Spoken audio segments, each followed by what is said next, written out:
So like Doris mentioned, I am the accountant for the foundation, and I've been working for the foundation for 10 years. So I'm from Mississippi, so I'm not a Doyon shareholder, but the foundation has been very near and dear to my heart. I probably have written most of you scholarship checks, and so I know your name even if you don't know mine. And it's an honor to be able to get to see the foundation at the events like the golf tournament, to get to see members of the board out in the community, to get to see, do some of the training, help the board with some of the training and talk about financials and stuff like that. So I am the tax nerd and the accounting nerd behind the scenes, which is what I'm here to talk to you about today. Tax talk is not necessarily a fun topic, so I figured I'd throw in a couple of other things to not bore you to tears since you've already eaten and everything. But I do have a couple of flyers that are being passed out and some budget books because I am all about finances and kind of getting a good start early. And I want to talk about how we can start that. So there's a couple of different handouts. One is labeled the education and student information. And these are some tax credits that I wanted y'all to be aware of. So everybody during their student years, we have non-traditional students, we have traditional students, and so there's a lot of different changes coming up, and also there are credits and deductions that are out there that you should either be making sure that you're getting on your tax return, or maybe your parents are claiming if you can't claim. So I want to hit the middle section first, the items to remember, because a lot of people don't know or have questions about when they come in for taxes if they can or can't be claimed by their parents, or if how that works. So if you're a full-time student and you're under the age of 24, your parents can still claim you as long as you're unmarried.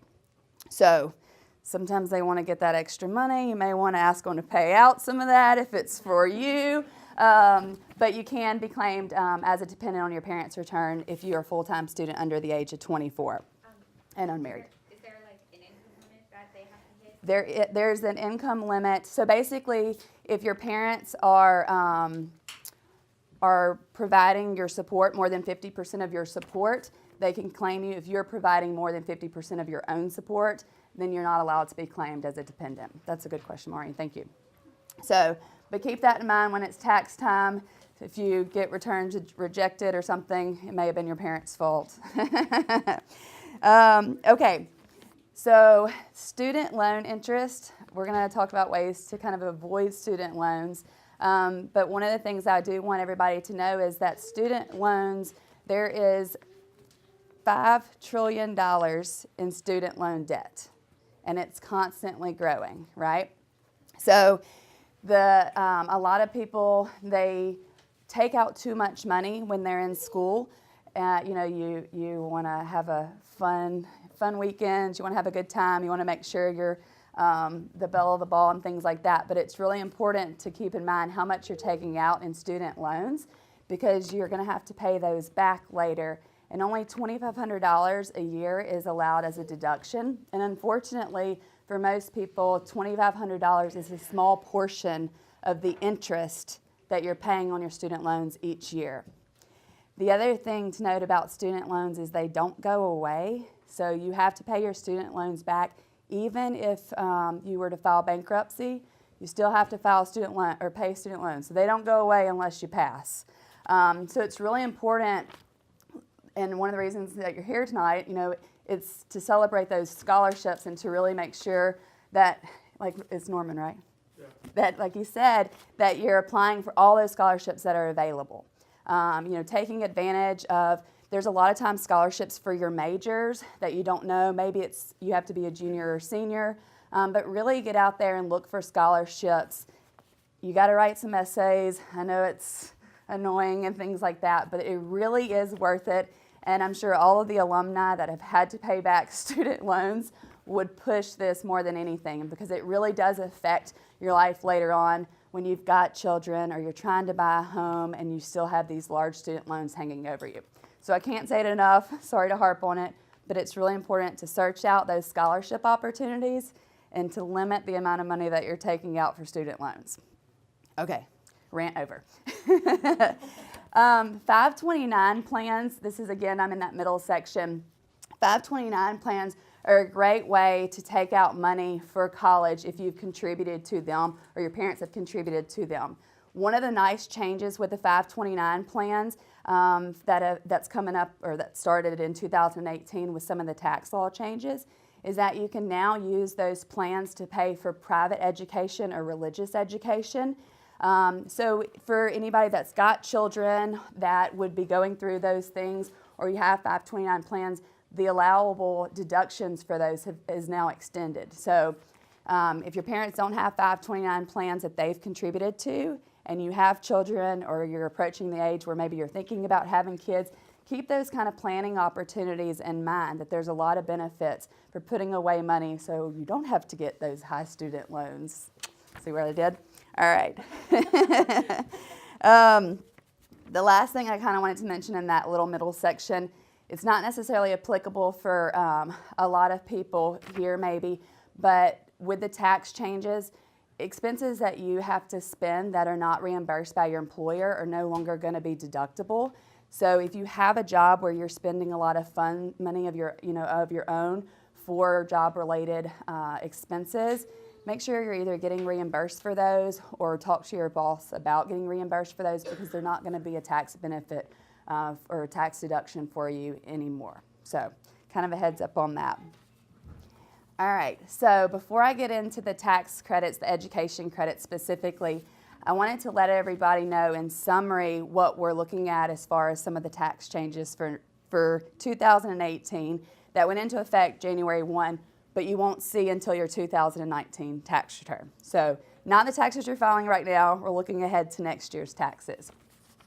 The biggest change is that the tax brackets, which you may have heard, have decreased. So we still have the same amount of tax brackets, but overall each of the tax brackets was reduced a bit. So if you're normally, say, in a 25% bracket, you may only be taxed at like 22% level now, as an example. So that's good news for most everybody, is that we're going to see a little bit less in taxes if you have, or tax brackets at least. If you have a job, you may have noticed that if you're like on a salary or you get pretty much the same amount each week or each pay period, you may have noticed that you got a little bit of money, extra money in your pocket as of the 1st of February. That's because the tax withholding tables changed to reflect these lower brackets. So may or may not notice it, but it's there. So the other big change in regards to taxes is that the standard deduction is basically like a give me expense. So everybody, doesn't matter if you're single, you're married, you have kids, you don't have kids, anything like that, everybody gets a standard deduction on their taxes. What that does is reduces your taxable income, okay? So previously, if you were single, you got about $6,000 to reduce your taxable income. If you were married, you got about $12,000, $12,500. Well, now starting in 18, those numbers double. So if you're single, you now get $12,000 to write off of your taxable income or to reduce your taxable income. If you're married, you get $24,000. So that's good news for a lot of people. The only people that are maybe not thinking it's great news is if you were able to itemize previously, if you owned a home, you had some mortgage interest, property taxes, you were used to writing those things off or large charitable donations, then you may not be able to do that anymore. But for most everybody probably in this room, it's good news. It means you're paying less, you've got less taxable income, and you've got lower tax rates. So good news looking forward for next year. So going back to the things that are applicable to your taxes, which is what you really want to know, is how we get those, how we don't have to pay tax, and how we can get money back in our pocket. Well, the tax credits at the top of the handout have got the 2 education credits that we have left.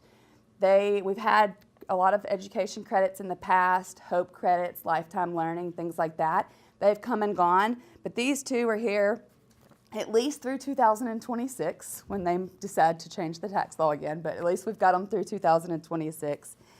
The American Opportunity Tax Credit, if you're an undergrad, this is the one that it's the big help. It's the one that you really want to make sure you're getting use for.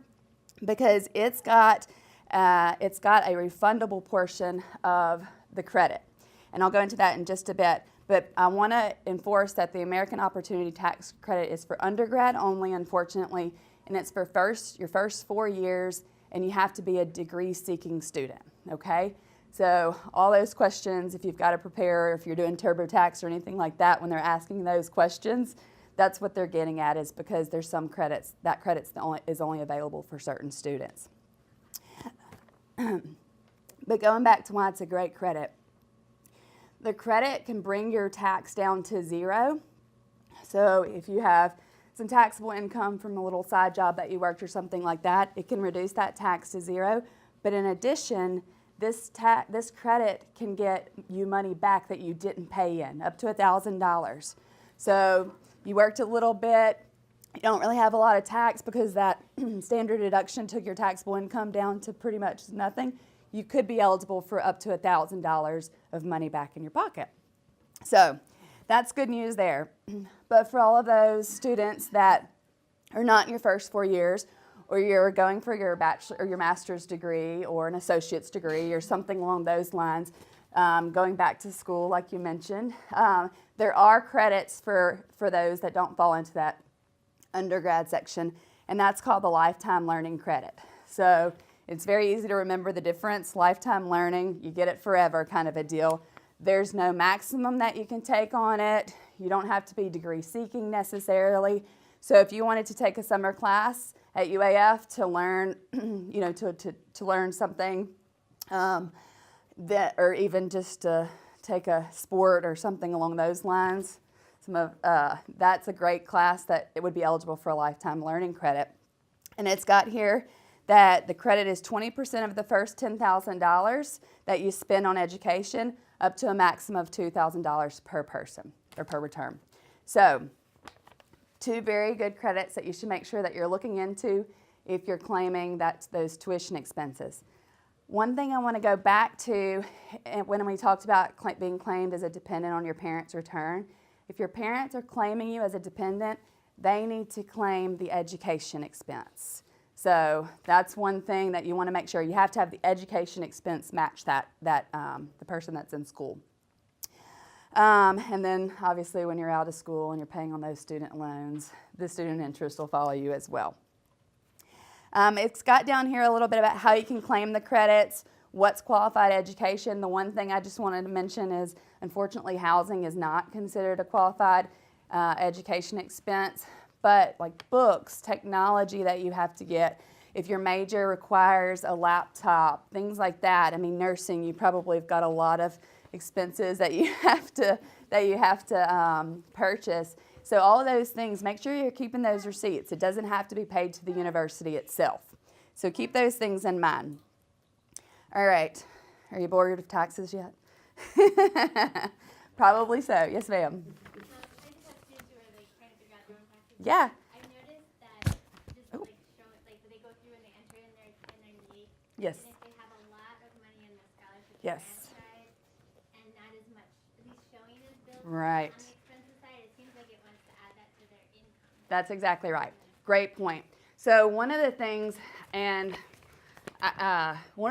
that I'll say UAF is not the greatest at sometimes, is matching the year of the scholarship or the semester of the scholarship and the tuition that's billed. So UA Online, if you go, they have a couple of pages that you can print that list all your breakout of when your classes were and what you paid, when, so on and so forth, when your scholarships came in. I would highly suggest that you have that with you when you're doing your taxes.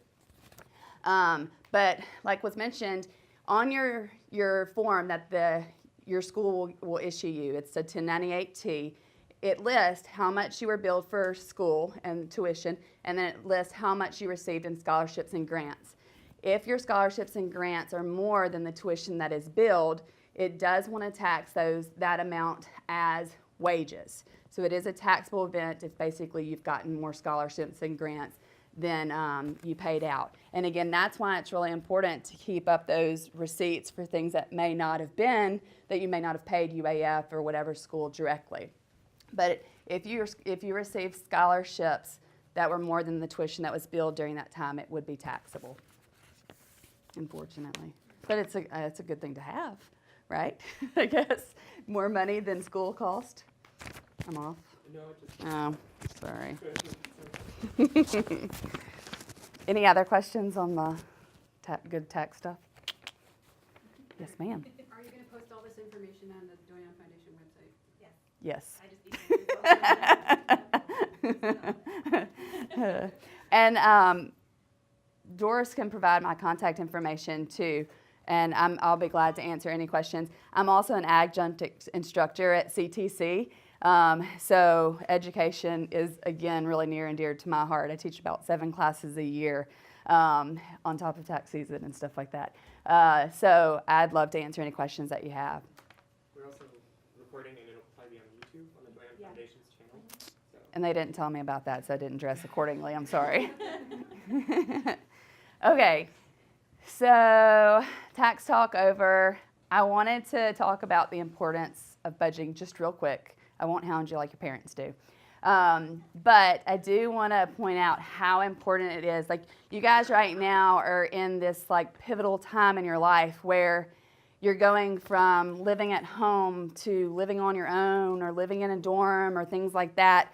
And then one day you're going to graduate and you're going to be on your own, and you're going to realize why your parents hated checking the mail, because bills do come and you don't know where they're coming from. And so it's really important to get a plan as soon as you can. I mean, right now is the best time to start. Yesterday was even a better time to start.